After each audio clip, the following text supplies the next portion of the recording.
Anyway, thank you all very much. Welcome to Greenwich House Pottery. Some of you are new visitors. Welcome. Although most of you are regulars here, which is great to see you guys. We're thrilled to be able to have these lecture series, and I have a feeling this one's going to be particularly exciting. Anyway, thank you so much for coming out. And Caitlin, our our exhibitions and gallery manager, will. You got it right the first time. Oh, I did. Residency. Gallery residency manager. Hi, I'm Caitlin. Most everyone knows me, but I'm super excited to introduce Janice Jakielski. Now I've got in my head though, I was like, did you do it right? Did you do it right? Jakielski. That's good. That's for everyone. Who has a solo show downstairs that I'd like to invite you all to come down and celebrate the opening for when we finish up here. But so, Janice, I would love you to take it away and tell us some more about your work. Great. So I just advance on Yeah, just with the arrows, yeah. Perfect. If you have questions, just let me know. We'll kind of keep it more conversational. Great.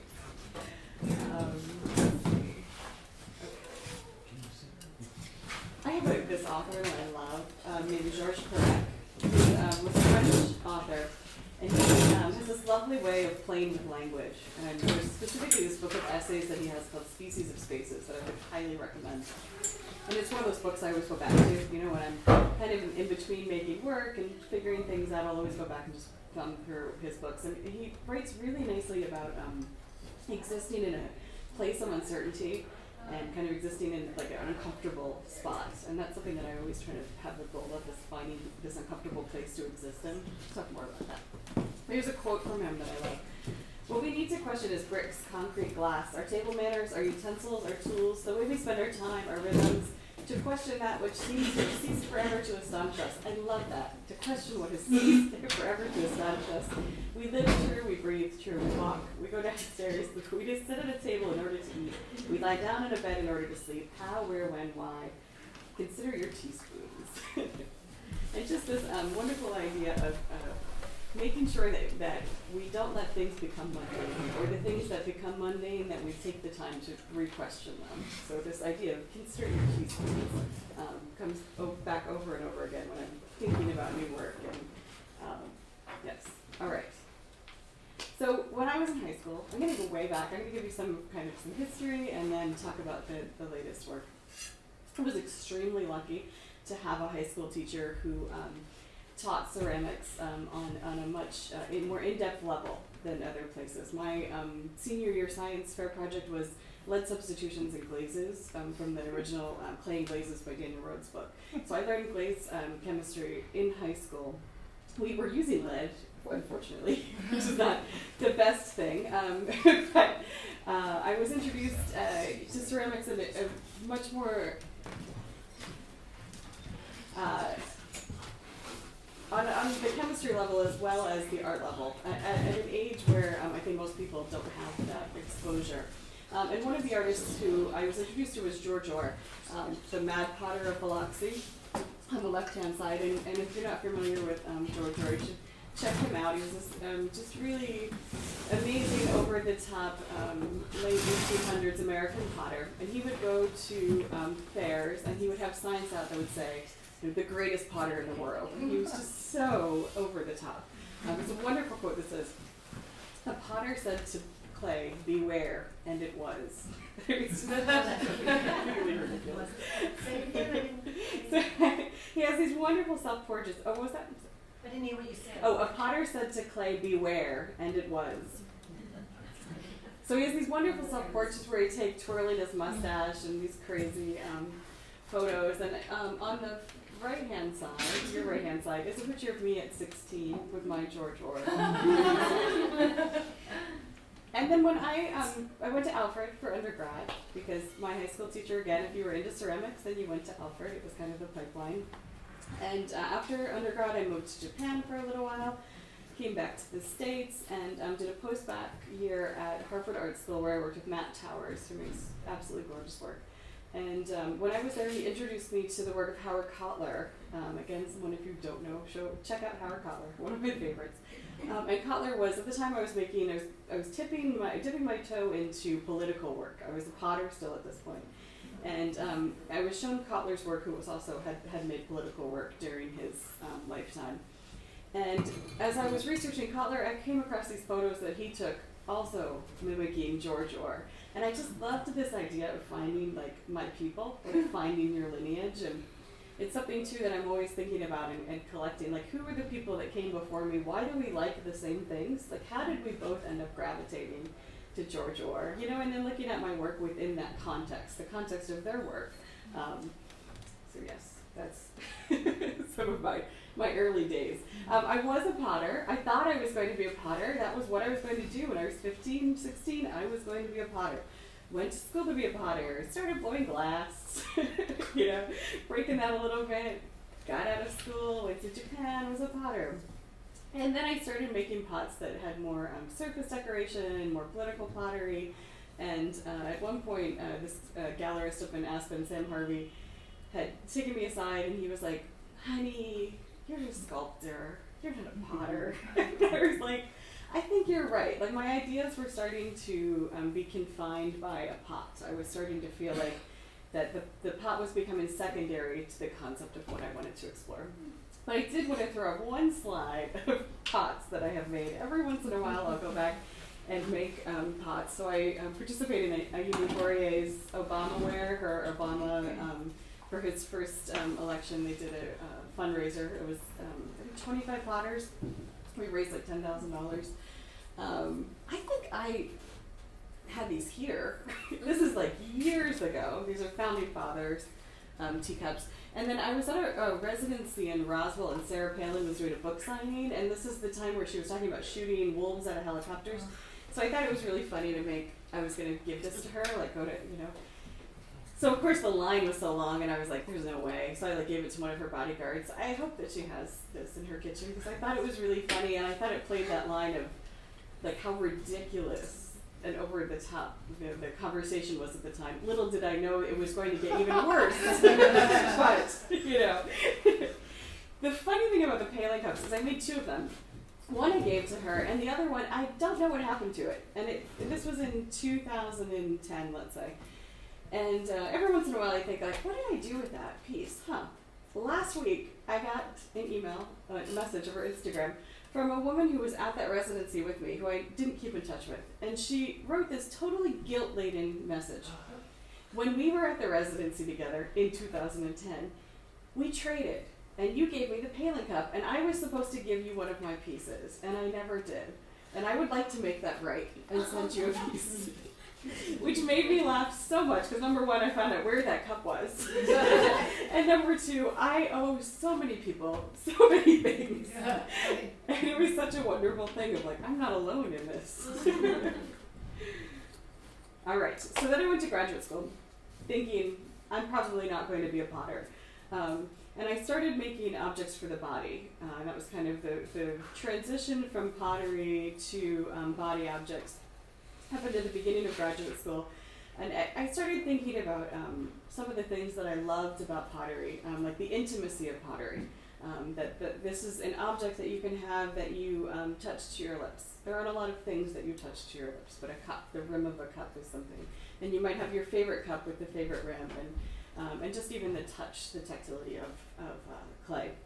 And just started thinking about how I could exploit those ideas in the form of not pottery. So one of the pieces I did in graduate school were a series of these mouthpieces.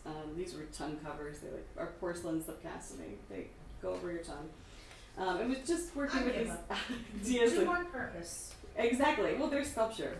So working with ideas of communication. There was some yes. secret reason. No. you wanted to do No, I mean it's a pretty effective gag. You can't talk with them. That's someone in trouble. A slip of the tongue.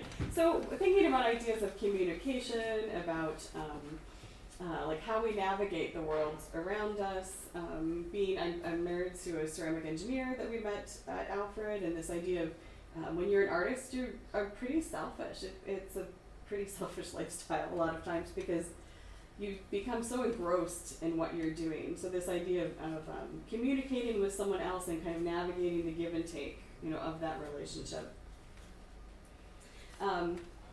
Going back to the consider your teaspoons, I try to travel a lot as much as possible, and I find, this is kind of an obvious statement, that when you leave your space, all of a sudden things become more real.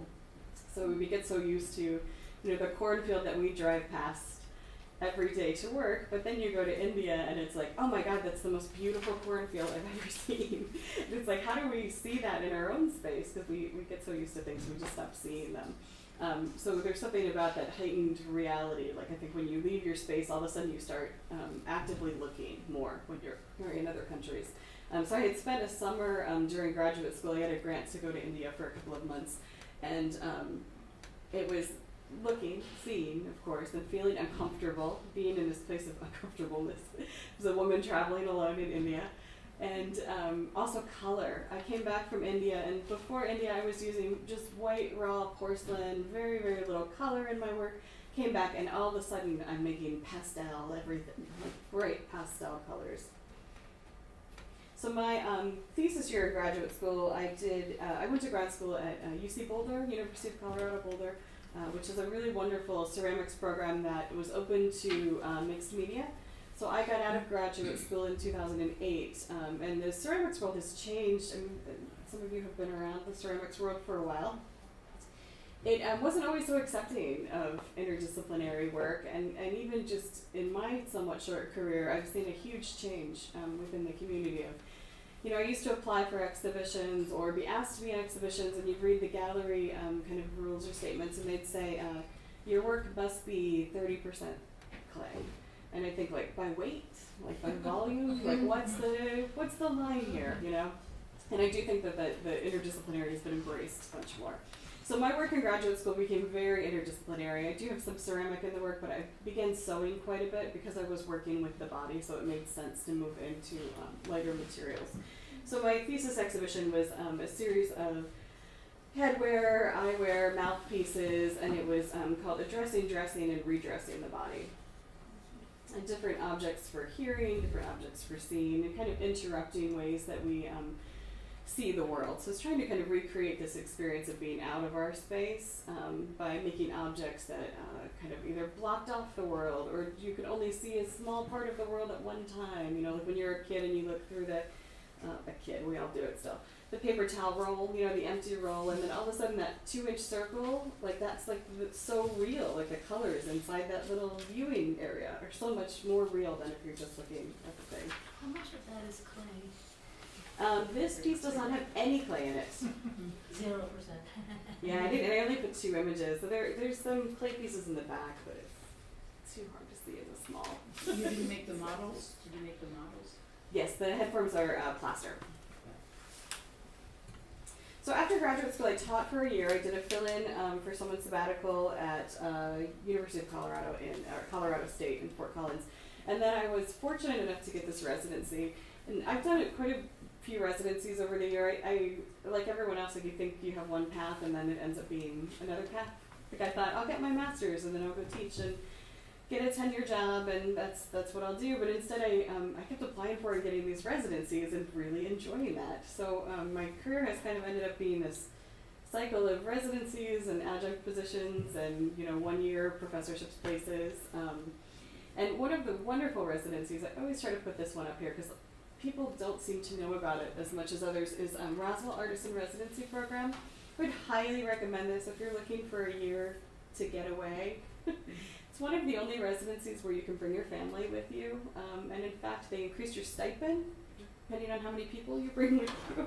I'm sure there's a limit, but you get a house that's 2 bedrooms and with a studio attached that's quite large, and then you have a year. Where is it? This is in Roswell, New Mexico. Yes, yeah.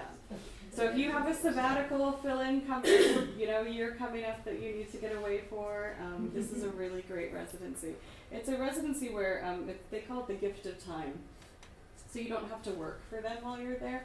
Like your job is just to take the time that they're giving you to develop your creative process. So if you want to take that year and write a book, you can take that year and write a book. They don't care if you continue making your work or not. They just want you to have the time to do whatever it is that you need to be doing at that moment.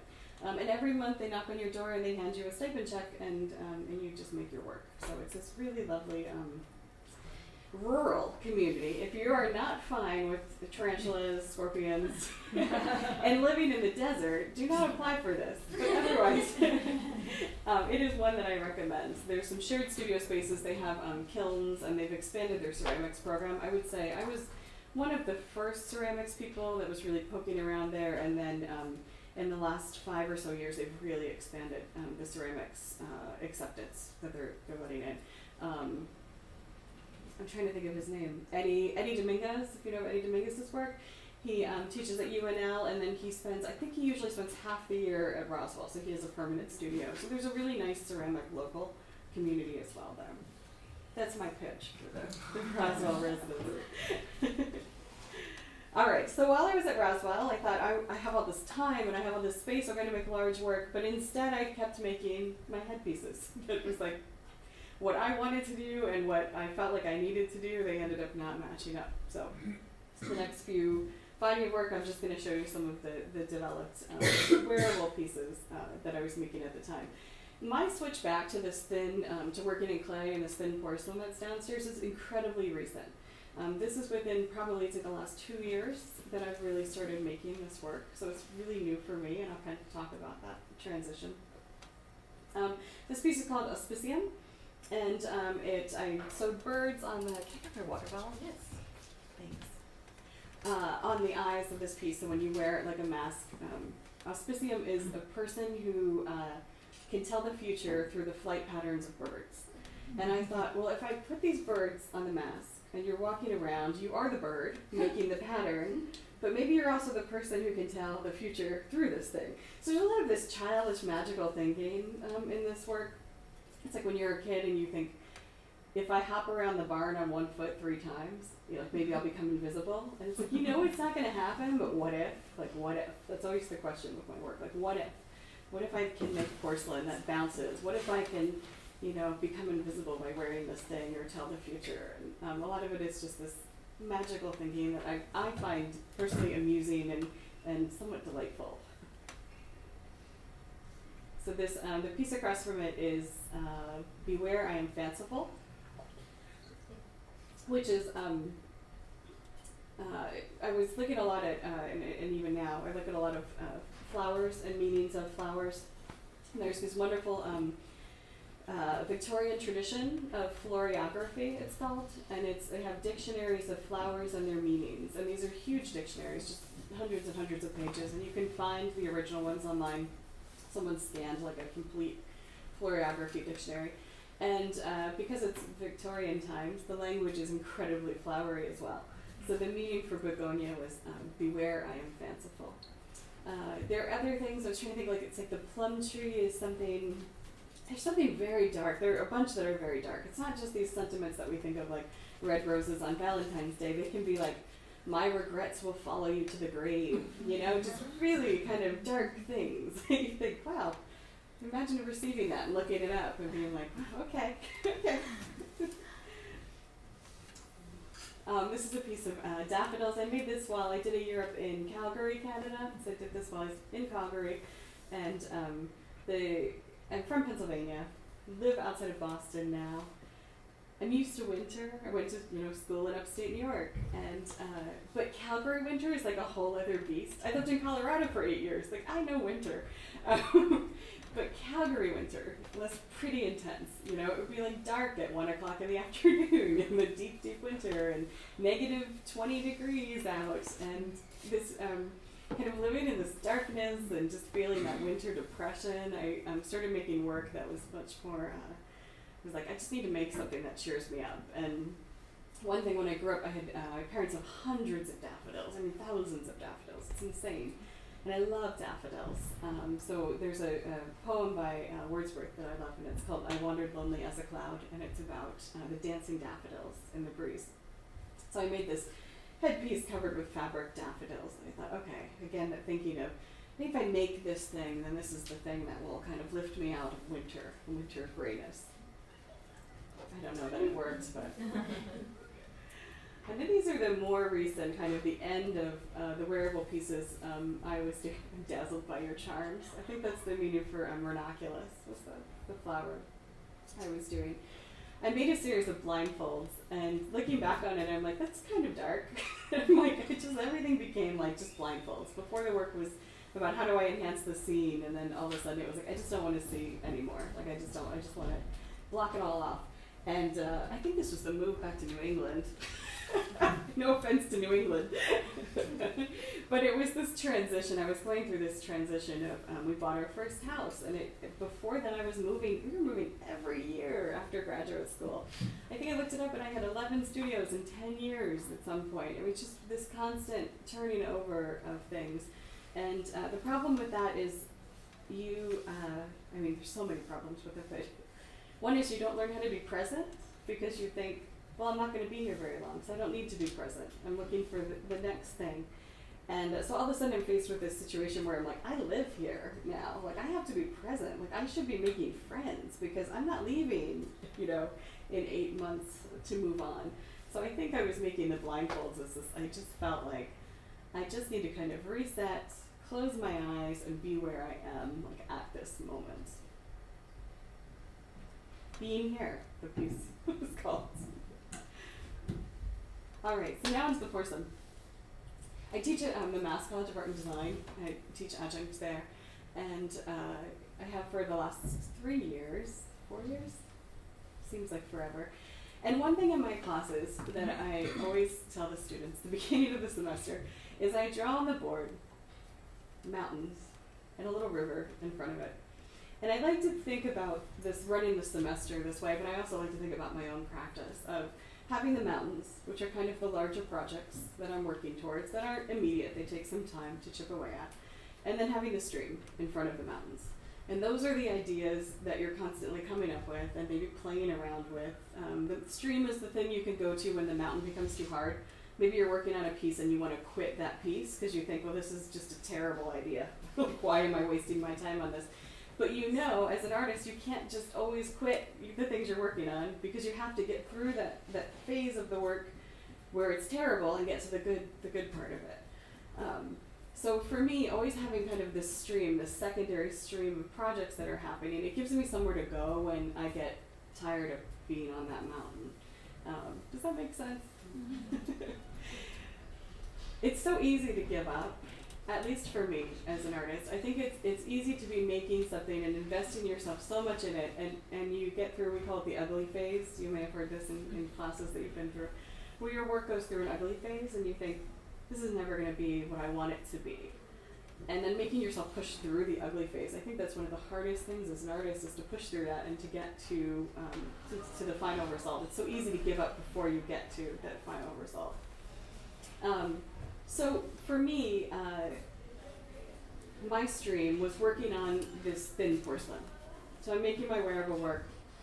My husband, when I was in graduate school, he's a ceramic engineer. He had started as an artist, switched to ceramic engineering, and he had a job in Colorado at Coors. And Coors is known for their beer, of course. They're not as well known for their ceramics company. It's Coors Brewing family. The Coors Brewing Company is public, and then they have a private company that's a ceramic manufacturing company. And they manufacture fuel cells and all kinds of high-tech ceramic materials. So my husband was working for them as an engineer, and he would bring home these materials from work, and they were stunning. It was these iterations of ceramics that I had never seen. Ceramics that I thought, how can this even exist, and why don't artists have access to these ceramic materials? And usually the answer was they're incredibly expensive to manufacture. They're incredibly toxic to manufacture. They fire at temperatures that are so high that they would melt down our kilns, literally melt down our kilns. So he would bring these materials home. I'd lust over them and think like, God, we should try to make these for us. And it's the kind of thing that always got put to the back burner. And then when I was kind of getting to the end of making my wearable pieces, I started taking some smaller residency time. I spent some time in Airmont to play with the idea of developing something, one of these things. So the first thing I thought of was, back to when he was showing me materials, was thin cast porcelain. So this is greenware, and I'll have some samples downstairs for you guys to see too. So in industry, they make this thin cast porcelain that's flexible while it's green, and fires very, very flat. It's in most of the electronics, like in your cell phone, we'll have a little ceramic board. It's used for lots of different things. For bridges, piezoelectrics, I'm going to explain this completely wrong. They use these in these devices called piezoelectrics. So the ceramic is very flexible when it's fired because it's so thin. So with a bridge, there's only amount of flexibility that's safe. Like all bridges have some flex to it. So they have these ceramic kind of safety indicators in the bridge. So when they flex too much, like the ceramic records it on some kind of electronic something, and then they know that like there's something going on with the bridge. So it has all these industrial applications, this thin porcelain, but it's not something that's really available to artists. There is, well, we can get into it, but. So I started thinking like, okay, well, how can I bring this in to my practice? How can I make this so it's accessible? There are artists who have played around with making this material with things like Elmer's glue, but it has a lot of limitations. So I was like, okay, well, let me see who's been working with this, and then how can I kind of develop and improve on this and make it safe and make it something that I can actually use. Have you guys heard porcelain madness? I don't know how to pronounce this German word, but does anyone speak German? I always look at it and laugh because German words are always like 8,000 syllables and letters long. So King Augusta, ruler of the Saxons, had porcelain madness. So when porcelain came to Europe from China, it was being imported, and in Europe, they didn't know how to make porcelain. So China, they're making porcelain in China, what we think of as porcelain, since, let's say, 600 to 900 AD, porcelain's being made. Starts getting exported to Europe in the 1600s. Might be wrong on some of these dates, but this is what's in my head. 1700, Europe finally comes up with some kind of their own porcelain thing. In that time period when they couldn't figure out how to make porcelain, like people were kind of going nuts over it. It was considered white gold. Super, super valuable. And there was this king, Augusta of the Saxons, Augusta the Strong, I think he was. And he declared himself as having porcelain madness. He collected, I think it's like 27,000 porcelain objects in his lifetime. Like he would have buildings made and just to house his collections. He was completely out of control. One of the things he did that was so out of control is he had an alchemist jailed. I think the alchemist was already in jail from another king trying to get him to make gold. And Augusta, they kept him in prison for 13 years to try to get him to invent porcelain. They had him in prison, so everything was super secret because this was such a big deal, to find the porcelain invention. The history of porcelain is so fraught. It's absolutely fascinating. The White Road by Edmund de Waal is a really great overview if you haven't read that of the history of porcelain. So I always think this is hilarious that these people went nuts over this thing. I mean, they jailed people over porcelain, this ubiquitous material. But also really loved this idea of invention, that they strive for invention. So I find that really, I am very amused by this idea of Europeans trying to make this porcelain so hard and then at any cost, and then me being I'm going to make this industrial material and I'm going to figure it out, and then I'm going to kind of reinvent these porcelain historic pieces, that they were so proud of to finally be able to make in Europe at that time. So again, going back to kind of this lineage and this cycle and where does my work fit in.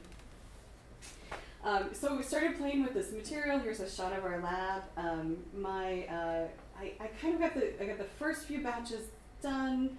My husband travels a lot for work. We always seem to be traveling, and I think at one point I had come back from a residency at one of the other UMass schools, and I was like, "This is what I have," and he looked at it and was like, "Oh, this is great. This is we can work with this. You've gotten to a point where we can work with it. Now, let me show you what I know from manufacturing to actually make this material easier for you to make and a little more refined."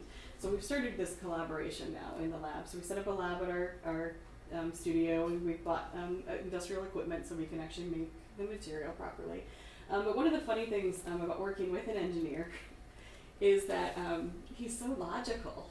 There's a lot of logic. I tend to be like, I'm gonna try mixing this together. What if I put some grain alcohol in the clay? Like, do you think that's gonna like cut down this thing? You know, I've got all these. You should see my lab. So when we make test tiles on the right hand side here, the circle test tiles are my husband's, and they're all punched out of a 1-inch punch so that you can test the shrinkage properly. And next to it is a micrometer to test the thickness of the material. And then for me, I was like, I'm making test tiles, and I cut out dog shapes. Another shot of the lab. So we've got stir plates and all kinds of fun things that I just I'm so amused by. Having beakers and cylinders and all kinds of stuff. And that's I work out of my home. People always want to know about studios. So we have a too big of a home, and the downstairs is the lab. Craziness. And then the upstairs I have a cleaner. I'm gonna say clean studio because you should see it right now, where I do a lot of my manufacturing, just assembling of stuff. So we cast this clay into really thin sheets. We cast it onto plastic. You can cast it onto glass. You can have these sheets of the clay, and then I'll cut them up. So some of the first things I started playing with was quilling. So when all of a sudden when you've been working with clay for your whole life, and then you have clay in this completely different form presented to you, it's like, what the hell do I make with this? Like, all the rules of clay go out the window. I don't need to worry about drying. Like, that's a big thing that we always are concerned about with clay. All of a sudden that's taken out of the equation. There's no problems with drying anymore. I have material that I cast 2 years ago that's still pliable. I can still use it. So there's no issues with that. I can cut it really easily with things like scissors and scalpels, stuff that, again, I wouldn't really be able to do with traditional clay body. So as someone who was trained and was a firm believer in concept is king, you may have heard that too in some of your classes. Concept is king, material follows to support your concept. All of a sudden I was flipping the script in my career and in my practice, and I was starting with the material and figuring out what is my concept with this, and do I want to force the concept onto this material, But I was so enamored with this thin porcelain that I figured, okay, well, I've got to at least give it a go. So it's been an interesting couple of years of trying to find my voice, starting with material as the basis for the work. One of the things that when I started rethinking about what is this clay, was thinking about what I know what it isn't, what it isn't as compared to a clay body. So what is it more like? And I'm finding that it's more like working with paper. Or with fabric in a lot of ways than it is with working with clay. So I started looking at what are paper techniques then that I've never explored. And one of them is quilling, which is you've probably seen it on greeting cards, where you twirl the clay or you twirl strips of paper up into make like floral designs, and so that's what this piece is. This piece is down in the gallery, and I just cut the clay into thin strips. And then I just use tweezers and other tools and just twirl it up and create these designs. So on the left, or actually both of these, are greenware of the pieces. And I'm just making them against some styrofoam boards and using pins to hold things in place. And then this is the piece fired. This is breakable? Witness them. Fire them? It's just, once it's fired, this is just porcelain. So it's as breakable as porcelain would be. Yep. Yeah. So I would say yes. They're, like this piece, I have transported it a couple of times. I've shipped it across the country. So it's workable, but it's not, by any means I'd say, oh, it's sturdy. Sturdy-ish. I don't work with any glaze right now. I'm just working with clay. So I color my porcelain clay bodies. Which I think I love being at pottery schools because I'm like, oh, people want probably some technical stuff. So I fired a cone 7. Playing with dissecting pots. So thinking about what do I want to make with this material. So one of the things I decided to do was to go back to pottery. Thinking about, well, where did I start with clay? What got me so excited to be working with clay in the first place? And it was pots. So I thought, what if I go back to pots with this material and kind of reinvent being a potter, but from a completely different angle. So again, going back to this question of what if, like I'm always asking, well, what if I poke holes in it and I embroider the clay? What if I slice the piece up and then I reassemble it with magnets? Like, what if I do many, many failures, but what if I turn it into a radial design and then do some kind of slotted construction with them? How do you make your sheets? I assume you're starting out with a liquid, Yes, it's like a slurry. It's just like working Formula, with like a casting slip. Yeah. so then you just pour these sheets? Mhm. Yep. It's like when I first started, and the easiest way to describe it is like I would pour it and then take a squeegee. So you're spreading out thin sheets. Right now, we've invested in some lab equipment, so I don't use a hand squeegee anymore. I have a machine that basically is the squeegee for me. But that's, if you think about the process of that, that it's. It kind of described to me too. Someone was like, "Oh, it's like fruit roll-ups," and I was like, "Oh yeah, it kind of is actually." Like that idea. So really playing with this idea of dissection, like what if I take a Sev pot and I slice it up into 9 layers, what will that look like? Or this Meissen piece, of what if I take a cross section, so thinking about like an anatomical cross section of a piece of pottery. Janice, do you want to pass around the image we have of that industrial process? Would that be Sure. helpful? I don't Or know not? how helpful it'll be, but Okay. we can. And then last year I started playing around with this idea of, moving from a flat thing to how do I make this in the round.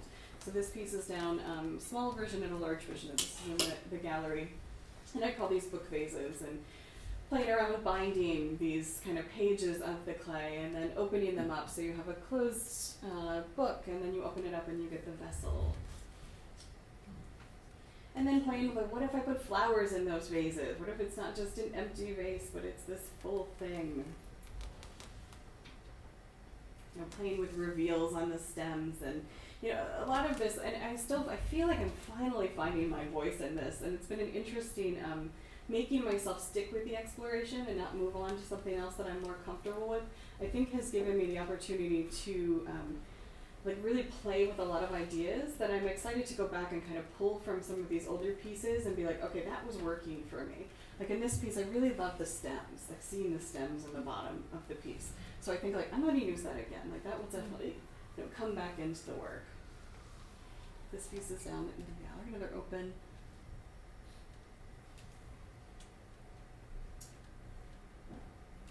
And Downstairs it's as all well. colored clay.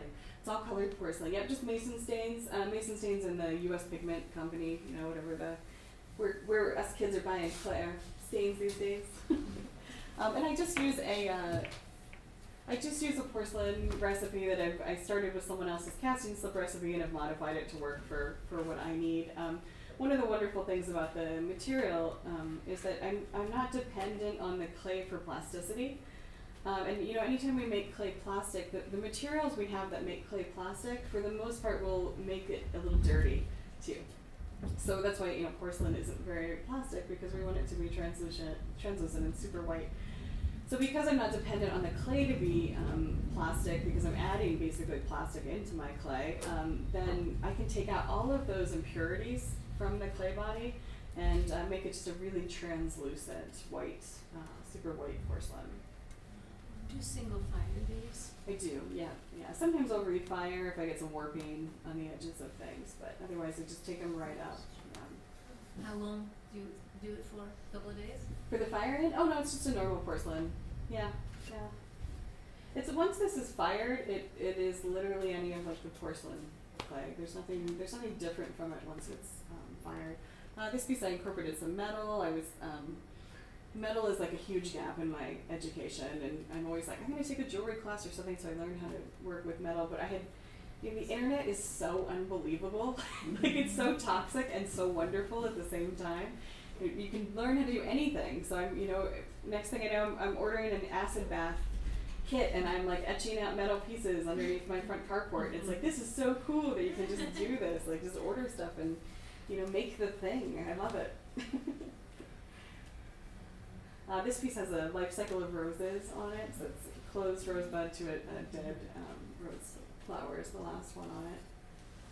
playing with this lattice work, which can be really finicky, obviously. You know, there are limitations to the material. And then downstairs, this terrible photo, but I have this piece downstairs. I made this like just for this show, and I was this summer I got to spend some time at the V&A in London. It was my first trip to the V&A, which is a Victoria and Albert Museum, and they have an amazing porcelain collection, like unbelievable. I've always been told they have an unbelievable collection, and I walked upstairs and literally was like speechless. Like it's amazing. I think I spent 3 hours there, and I didn't get through all of it. So absolutely get to the V&A. I mean, all of the V&A is incredible, but the porcelain, ceramic floor is amazing. And they have just this overwhelming collection. Everything's like crowded in these huge cases, like massive cases. And I was thinking, like, I'm going to start making my own collection. I've always been really obsessed with the, you know, I love souvenirs from things, like the stand-ins that we do. Like, we went to Paris, and here's the Eiffel Tower, and it's like, it's, I guess, the memory of the thing, but it will never be the thing. You know, the stand-in for the thing is never as good as the thing itself. So I was thinking, like, it would be really fun to just kind of make the stand-in for these things that I really love and think about them as, well, I can't own that object, so I'm just going to make my own version of it, and, you know, that I can have that. So I think this is a piece I'm going to expand on. I really only had the time to do a bunch of bowls and cups for it. And I again, this was a great way to kind of test the water with it and think about, you know, how I could turn this into something, some kind of larger collection. And it's kind of just pulling from images I took at the V&A. I like to reinterpret what I'm seeing. I try not to just copy the original pieces. It's sort of like, well, what's my take on this thing? And some things are much more direct than others. Some pieces are just completely invented, and other ones are much more related to the originals. And then the last piece I made before I came here, that's also downstairs, is I'm really excited about this piece. Started playing with color. I think I need to get into, like, right now everything's so colorful, which I'm really enjoying, but the judicious use of color. Like, how do I use color in a very controlled way to change our experience with the piece? So I'm playing around with, I just made a bunch of gray porcelain in different tones. So playing around with the grayscale and then adding the color into certain areas. I just think it gives a little bit of a different experience. I don't really know how to talk about this piece yet because it is so new, but I'm excited to use this piece as a jumping off point for kind of what's going to happen next in my studio when I get home. So downstairs I do have, I have had things broken because people are like, they don't believe it's clay. So they want to touch it and make sure that it's clay, I guess. So please don't touch the work, but I do have touch samples out. And the sign is also clay. So just some things that you can kind of feel. It's some of the scraps from my studio table, so you might recognize from the pieces, and then to the touch sample pieces of like, oh, it looks like the leftover from that bowl that she made. And just kind of layered some things up. There's some pieces that show some of the translucency of the material. You hold it up to the light. And then I have some of the greenware too, so if you want to touch that, bend it around. Okay, that's the work. So a few more things. I'm a beekeeper as well. So I just wanted to show my hives because I love showing my hives. I'm a beekeeper, but I can't just have normal hives. So I paint my hives to be houses. So this is our Tudor hive. And then we have a row home. It's kind of my hobby thing. I had a bunch of frames made by a woodworker last year, and I want to do some kind of collaboration with the bees. That's going to be like in the future as well, where I do some kind of porcelain. I want to fill the frames with porcelain, give it to the bees, and let them build on it. But I just haven't quite wrapped my head around what that's going to be. So keep your eye out for it. I'm on like Instagram and all that stuff. So, and then the dollhouse hive. It's so ridiculous. I love amusing myself. Apparently, I find myself very amusing. And this is my dog. One day she sat in my studio like this for like 15 minutes. She just sat there. And I thought, God, I feel like that a lot of days. Like it's her headpiece. And then I had one more thing, because this is a pottery. Whenever I talk at a school or pottery, I always show this funny casting technique that my husband, I was making small molds for some slip casting, and he said, you know, I've always thought that doing this thing could be interesting. So this is what he suggested. You take a Ziploc container, or whatever, Tupperware, and in this case I used it as a bat on the wheel to throw the piece that I wanted to cast. Just a solid piece. I was making some kind of eye piece. You kind of see where this is going, maybe. That's the finished piece, and then I want to cast them. So he was like, take a Tupperware, put your positive on the lid, cut a hole in the bottom of the Tupperware, and then you can snap that on and fill it with plaster, and then you don't have to use cotton boards. Like for small things, if you have like a small thing to cast, this is awesome. The end.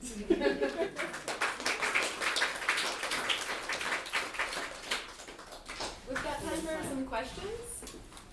Sorry, I was a little too fast. Oh no, we were supposed to have time for questions. Oh, good. Okay, I thought it was perfect. Do we have any questions?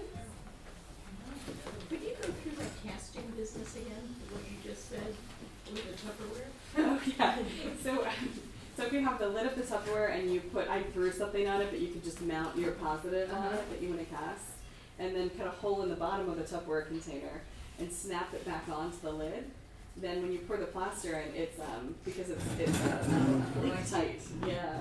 So then you don't have to set up the cotton boards or the metal flashing. It's just like very little cleanup. And it's funny. I started showing those slides a couple of years ago, and I teach taught at various points at the Harvard studio, Harvard Ceramics. Kathy King runs the program there, and she's a fantastic potter. And I showed her, and then she started using it in her classes. So then I would go teach somewhere that she had been, and they'd go, the students would be like, oh, yeah, no, Kathy King taught me that.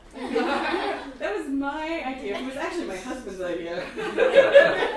But I love that the ceramics community is small enough that the ideas start becoming everyone's ideas. Like there's something really lovely about that. Most of the time. There's something lovely about that. Do you have a question? Yeah, have you broken a lot of pieces to get to where you are now? Oh my god, yeah. So the bigger quilt piece that's on the windowsill downstairs, the one that I showed, I made that piece for an Insika, and I shipped it out, and it was the first time I had shipped one of these quilt pieces, and I thought, oh, I've got it, whatever. And the poor woman who was organizing the show called me, and she was like, I am so sorry, it is in 1,000 pieces. And I was like, oh my god, and I was like flying to Insika in 3 days, and I thought, okay, I'm just not going to sleep. I'm going to remake it. And I freaking remade that piece. It was insane. I made it a little smaller than the original and, a couple of modifications because I was like, I can't. There's only so much you can do in 3 days. And then I made a wood crate for it, and I carried it on the plane with me. Yeah, but now it's figured out a lot of the shipping. I had a piece break here. I had switched to some new boxes. That, even when we were packing it, my husband and I were like, this could be a problem. And I thought, I'm driving it, it's going to be okay. And it's not like when you second guess yourself, you're like, you just should go with your first instinct on this stuff. I try not to get, because what are you going to do? I'm choosing to work in this insane material, so it's going to break. And I try to mitigate it as much as possible. I started working thicker. I used to work really, really thin. And that seems thin. I used to work say half the thickness of the material downstairs. When I first started, I was working with a material. It was so thin that if it was dusty, like if I had a lace pattern cut out, let's say, and it had some dust on it, I'd blow on it and it would break. Wow. Like it was just so ridiculously, non-functional. Like I just couldn't do anything with it. So it is something that I'm still so this is a process where I'm really learning what's the line of where you want things to be magical, but you also want them to exist, not in shard form. Is it more breakable than regular porcelain? I think it's the same. Once it's fired, it's just that usually you don't work with regular porcelain that thin. So if you roll out your porcelain slab, you can absolutely roll it out to that thickness, or pour casting silk to that thickness. You might not be able to get the detailed work that I'm making out of that clay, but it's the same thing, and it would act the same way. It would just break. So the little piece that you've got there, that Yes. circle that's now flexible, can you get a lot of them and attach them together and make some sort of a form and then fire them and then they become hard brittle? Absolutely. Yeah. So a lot of the work I have downstairs, this is a single sheet of the clay, but a single sheet when it's fired is just too thin to really handle safely.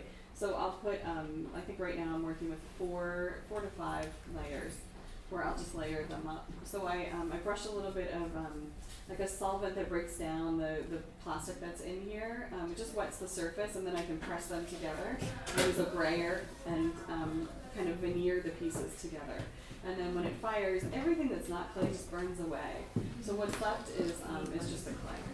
So the burnout is one of the things that I'm playing with too. You know, it's this idea of like having the proper ventilation on the kiln, and you know, I'm moved away from industrial, the way that they make it in industry, because it was so toxic. It is so toxic the way they make it, and so my goal is to just not poison myself, you know, while I'm doing this, and that eventually, if I can make this material accessible to other people, that they're not going to poison themselves too. So I have a patent pending right now on the formula, so I can't share my formula with you.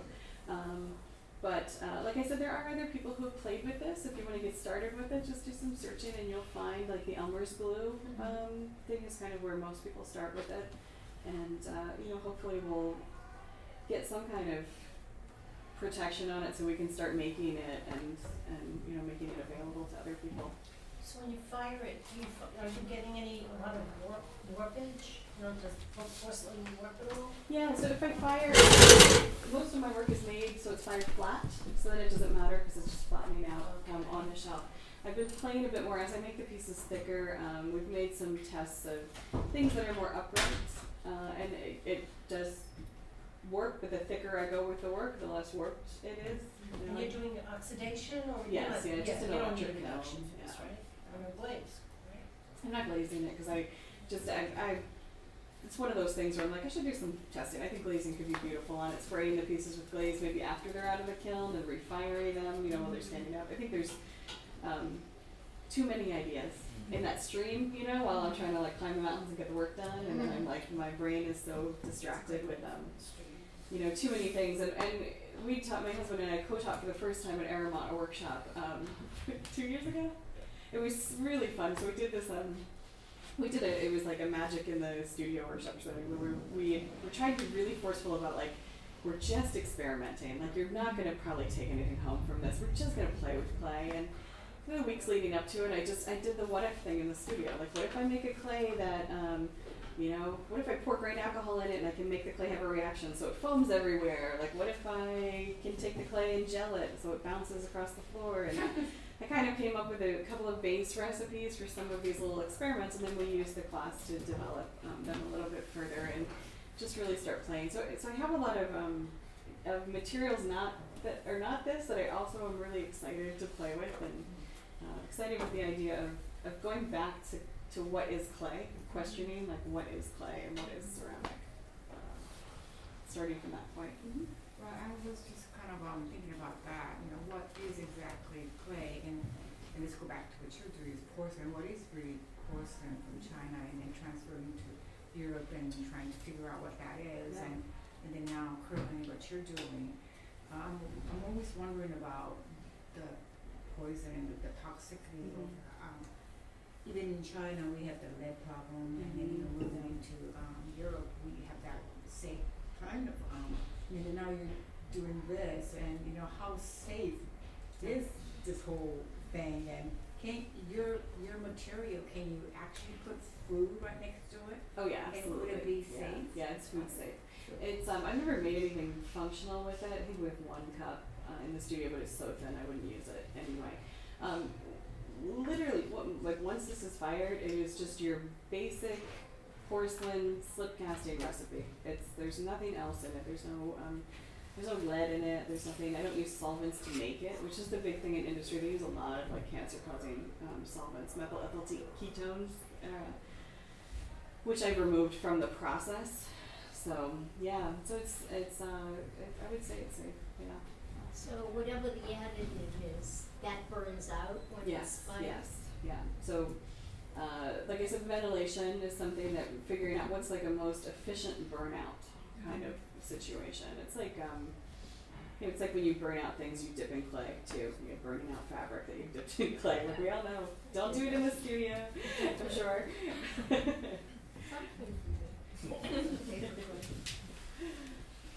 another question. Yeah. Is the clay that you're working with physically wet? And if it is, how does it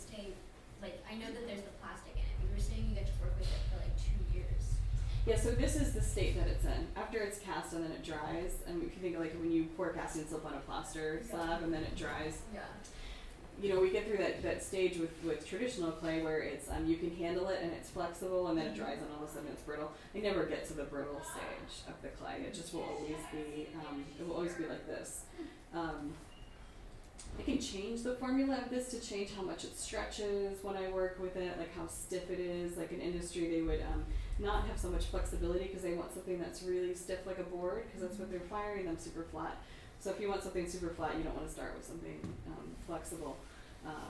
So right now, like I don't really want a lot of stretch in my work because I'm layering it up and using a brayer on it. So if this was stretchy, then it would. But when I first was developing the formula, my original formula, it was you could stretch it and like tie it into knots and stuff, which was very cool. And right now we're playing with I've been dipping again going back to slip dipping, like dipping threads into it, and then I should have shown a picture of some of I just got some tests out of the studio where I'm making porcelain thread, and then weaving it and firing it. So, Theoretically, maybe you don't even need to fire. or even I'm the porcelain junkie. I mean I'm definitely not like ruler of the Saxons porcelain junkie, but I'm a sucker for the material. I read once that George Orwell never sold a piece. Is that true? I don't know if that's true. I read it in an art magazine. Oh, Yeah. that seems like that. He would was be at true. the World, 'Cause he was at the World World's Fair. Fair. Yeah. Didn't sell a thing. With his, It like, was the ugliest shit they ever sold. Greatest potter in the world. I believe that. I know you got some criticism with the what the hell is Well, yeah. each to his own. That's why he's vanilla on chocolate. What would you say your mountain has been, and what's been your river lately? The river, I would say the last couple of years has definitely been the lab. I've got all these things and I'm like, I really want to take the time to develop this, and it's the kind of thing when I get stuck in the studio on the bigger pieces. I do a lot of, because I'm just developing the work, you're in that place of uncertainty where you're like, is this what I'm supposed to be making? Like, what does this mean? And I'm always saying, like, teaching stuff, because it's what I do, is you can't think and make at the same time, because once you start thinking while you're making, you'll never make anything, because then you're constantly saying, well, why is this yellow? Why am I making this yellow? Why am I making it 10 inches? Why am I, and at some point you just have to make the work and stop questioning while you're making it. The lab has been really great for me to reset, and it used to be the potter's wheel I would go to if I needed to reset, and I'd be like, I'm just going to throw pots for 2 days and get my head back into I guess it would be like being present, into a space where, neutralizing everything. And then going back into the studio and revisiting, the pieces. So I think the lab is probably where that is happening now. I was kind of playing with something that was filming. Maybe I should just go back and spend a day working on this thing and seeing what happens. Or I was playing with this clay where you can cast it into fabric. It's really fun. There's so many things that I'm playing with right now. So going and revisiting some of these little ideas that aren't developed enough to make work with yet, but kind of chipping away. Yeah. I was just going to ask you can you make the clay into thread so that you could use it to sew? Yeah, so I just pulled, I just looked at the pictures, I just pulled some stuff out of the kiln where I was making it into threads, and then I was punching holes in the sheets and just did some tests of threading it through that, and it worked. Mm-hmm. But the thread, when I was talking about the level of stiffness of this material, the thread is too stiff that I was making, so I think I need to play around with how do I make it just a little more stretchy so I can get the bend to do the sewing with it. So it's definitely early days development. Are you thinking that then you would use that porcelain thread to embroider some of your I pieces? think it would be really cool to do Yeah. porcelain embroidery on the porcelain. And even if you could bind the book faces. Yes. Maybe. Yeah, because I have one down there that's bound with thread. Yeah. It's too much. It's too much to do. Anyone want to be a studio assistant? Where do you live? I'm outside of Boston. I'm near Worcester. I teach in Boston, and I live in the sticks where I can have little land for some bees and craziness. Too many trees. Whenever fall comes, I'm like, what was I thinking? Who buys a forest in New England? Crazy people. I had a question about I know we have to go soon, but I have a question about when it came about, you decided to start being an inventor, like a material, like Yeah. investigating material. Yeah, and like it's not though that it's so different from what you were doing, but all of a sudden, like your mind has shifted away from what you had been doing before into, how do I invent this foamy thing? How do I invent this? So what was it that sort of, I mean, maybe you said it, I didn't hear it, but what was it that sparked that initial, I know that your husband had brought stuff home, but what was it that made your mind shift? I think while my other, like looking at the other work, it's not like, oh, you invented how to do this thing or that thing. It was more of I've always been interested in the personal, I guess it wouldn't even be considered an invention. Like ever since I was a kid, this idea of I can learn how to make anything, so it's not inventing how to do embroidery, but I'm just going to go learn how to do that. It's not inventing how to acid edge something. Like those things already existed. So I have always taken delight in learning a process and learning it to a high enough standard that I can use it in my work. So I kind of feel these are kind of these little investigations that have always happened for me. And then when I was faced with this material, these things that Josh brought home, this idea that well, now I have to really invent it because it doesn't exist. There's not like a guide I can go to or the books I can look up and check out the history of how to acid edge metal, and then learn how to do it. It was all of a sudden, if I want this thing, I have to be the person who goes and starts. And I really enjoyed that. There's something really freeing about divorcing the concept from these materials, because I really struggle with that, to what end? I'm always asking, to what end am I foaming clay? And trying to get myself to say, it doesn't matter. This is enough as it is. Just going through that process and inventing this thing is fulfilling enough. And if it needs to end up in my work, it will. I'll figure out how to make it with my work. So, Yeah, I think so. I mean, it's fascinating because there's plenty of people that but run up against an obstacle, mm-hmm. and then, and they might think of, oh, wouldn't it be great if this could do it? Mm. So most people are kind of like that, and then there are some people that say, well, I'm going to make it happen, and so it's interesting to I see. think if I had started from a place where I never saw this material, then the pieces from industry, then it would be that way maybe of well, what if I could make the clay so it never dries out? I think that would just potentially just be a pipe dream still. I may have started touching my toe in it, but the fact that I knew that this is possible in some iteration. So now how do I make it, into mine? That's great, thank you. Any last questions?